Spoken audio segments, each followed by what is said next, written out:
Welcome into Taylor Kitchen. Today we are making one of the most iconically delicious desserts, and people think you can't do this in your own home. It's something you might get at a fancy restaurant, but it's actually quite simple and so wonderful. Easy to do. I'm going to show you just a few simple steps that you will have perfect, get this, chocolate souffle.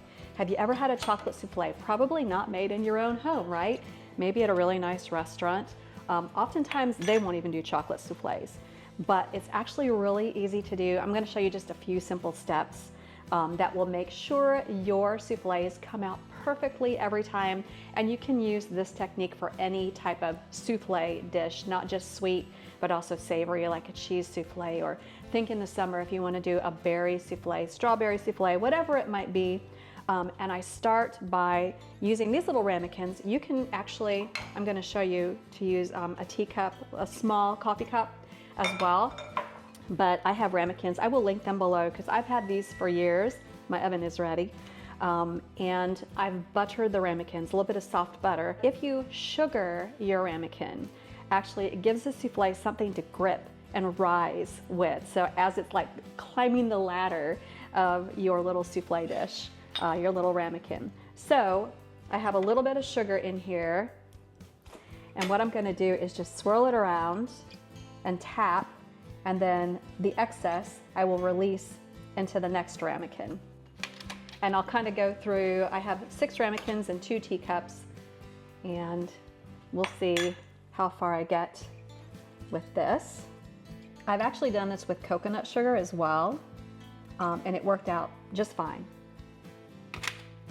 You also have that nice little coarse crispiness to this around the edges that just create a beautiful, beautiful souffle.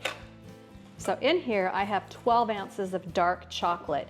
Now I'm not using any sugar in this. The dark chocolate is the only sweetness. I really, really like it like this. And then into this 6 tablespoons of butter, and I'm going to melt this in my microwave. Catch this, this is awesome. Okay, now I need to crack 6 eggs. I'm going to do them super duper carefully, one at a time, because I want to make sure no egg yolk goes into the whites or they will not whip. They can't have any fat.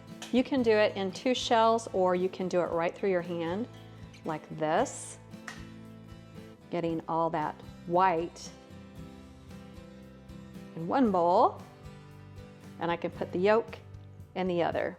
And before I go any further, I'm just going to take those whites and put it in my bowl, just in case I have a mishap.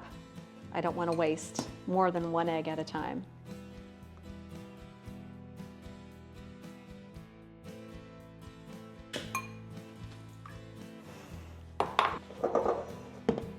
Okay, there's the last white going in, and then I just need to start my beater on low, and we're going to let a lot of air incorporate into these whites. This is where you really need to take your time. It's difficult to do this with a hand mixer because you have to start low, slow, and go for quite some time. But if you do it in a stand mixer like this, it makes it go much easier. Not impossible to do it the other way. Also not impossible to do it by hand with a whisk, but just like that. And if you start it slow, it gives more time for smaller air bubbles to incorporate into the egg whites. So that will give you a steadier, more consistent rise in your souffle. To my whites, I'm going to add a tiny, tiny pinch of salt. And because I don't want to add any more sugar to this, but I do want something to help it stabilize, so I'm going to add 2 elements, one of which is allulose. Now you can add a tablespoon of sugar if you want to. I'm just trying to steer clear of any added sugar in as much of our food as we can. So I'm going to add a tablespoon of this. Check on that chocolate now. And cream of tartar. Cream of tartar is not a cream. It's not tartar sauce, something that is used for tartar sauce. It is tartaric acid, and it helps things to stabilize like egg whites. So I'm going to add a half a teaspoon in. Usually don't need a whole lot of cream of tartar, just a little bit will do you. And I think at this point I can turn up my speed just a little bit. I think that that's gonna be just about perfect. Oh yeah. All right, my butter and my chocolate has melted very, very well together. And now I'm just gonna add in those eggs, and I'm gonna whisk this up before I start adding in the whites.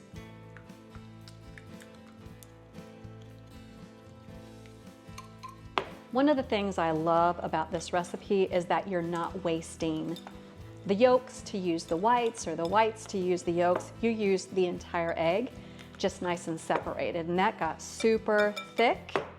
So we move on to the next step, which you have to have a little patience for, but it's folding in all these egg whites into this chocolate mixture, and start by taking a small portion like this and then just lighten this mixture up.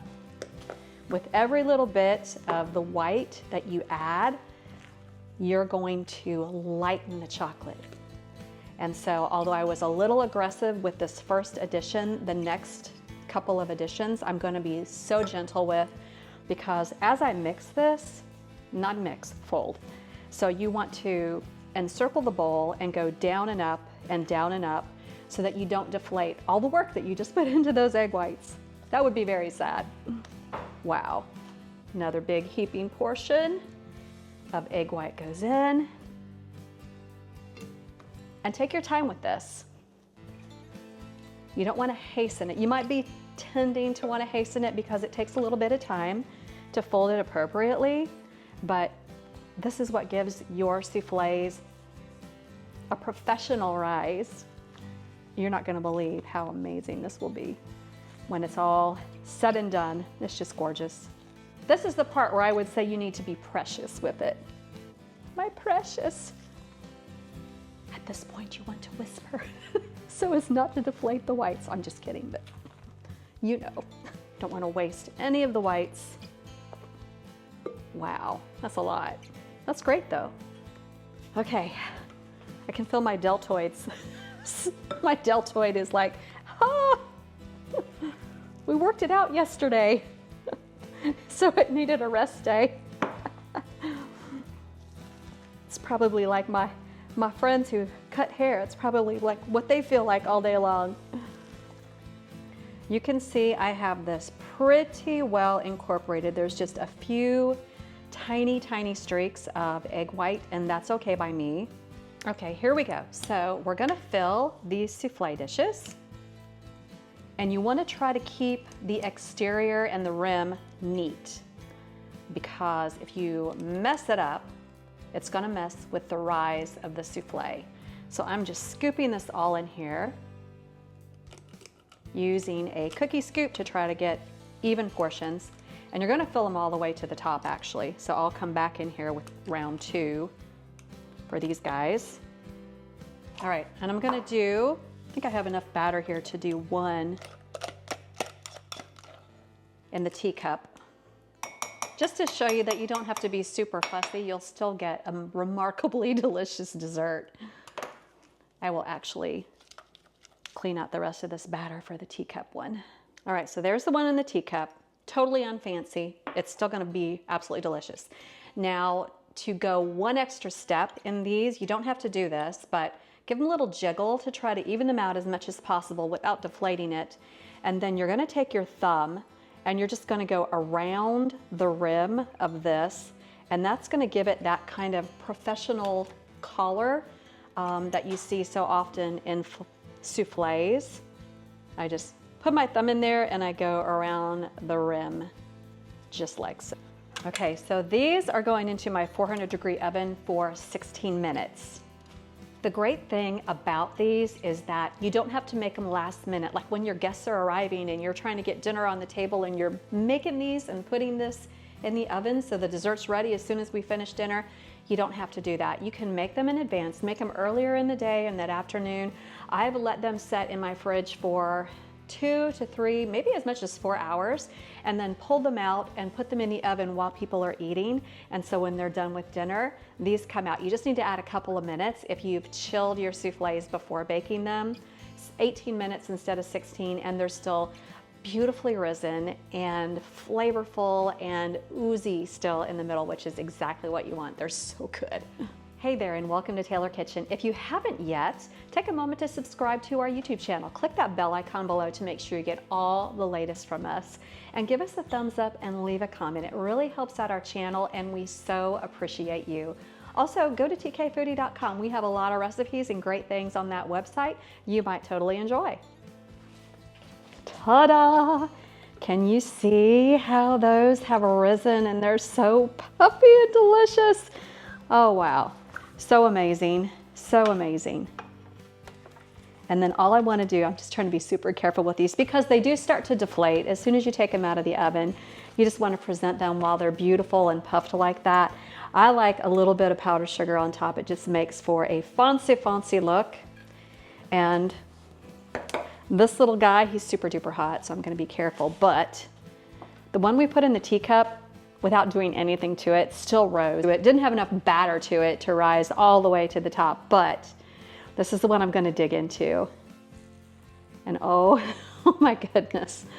You can just, so it deflated right away, and you can just see this chocolatey ooziness coming out of it. And these are so incredibly delicious, guys. You are not going to believe. Oh, wow. Super intense because I used very dark chocolate and I didn't add sugar to it. It's just an amazing, amazing treat that you can do at home. You would not believe how delicious and easy these are. You can impress your guests or your family. Make these for your next Saturday night date night dinner at home or Friday night date night dinner at home. I certainly will. But this recipe is on tkfoodie.com. You don't want to miss it.